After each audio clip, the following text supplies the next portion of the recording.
First up though, the big story we are following this up. Punjab is in flames following a shootout between rival Sikh sects in a Vienna Gurudwara. Here are the details. As of now, 3 bogies of the Kanyakumari Jammu Tawi Express have been set on fire.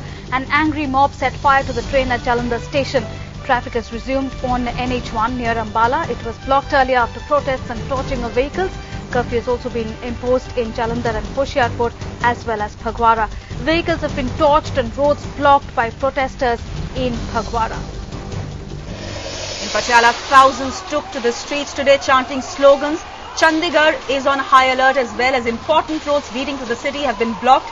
6 companies of paramilitary forces and 8 columns of the army have been called in to control the situation now. Violence has spilled out on the national highway, blocking roads to Naushera, Hoshiarpur and at other places in the Doaba region.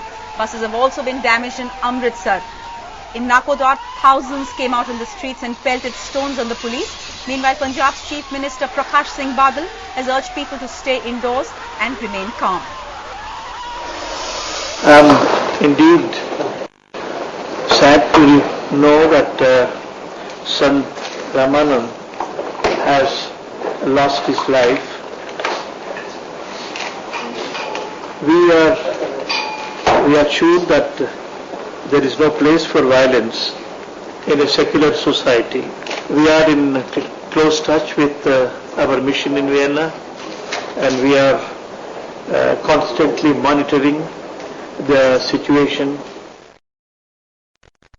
Well, joining us now from Jalandhar, our correspondent Jyoti Kamal has been tracking developments there. Jyoti, first and foremost, has National Highway 1 been cleared now? Jalandhar, we understand, is still under curfew.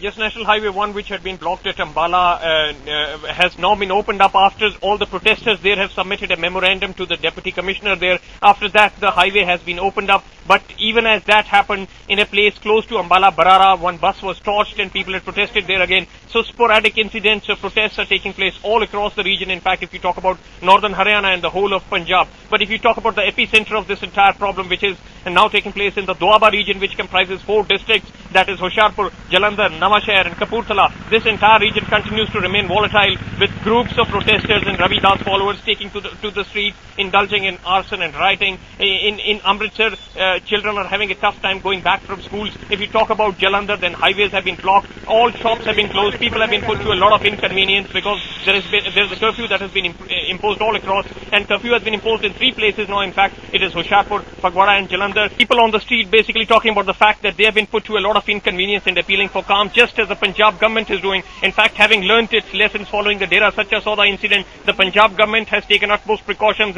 in ensuring that this particular incident remains just the outpouring of outrage of one community, which is the Ravi Das followers community, and it is not essentially turning into any kind of a clash between 2 groups as had happened in the Dera Sacha Sauda case. And that's the saving grace because of which it's possible to contain this particular kind of conflagration that's now taking place in most parts of Punjab. Okay, Jyoti, what you are telling us is that the protests are restricted to the Doaba region as of now. But are there any fears that it might spiral out of control and spread to other parts of the state as well?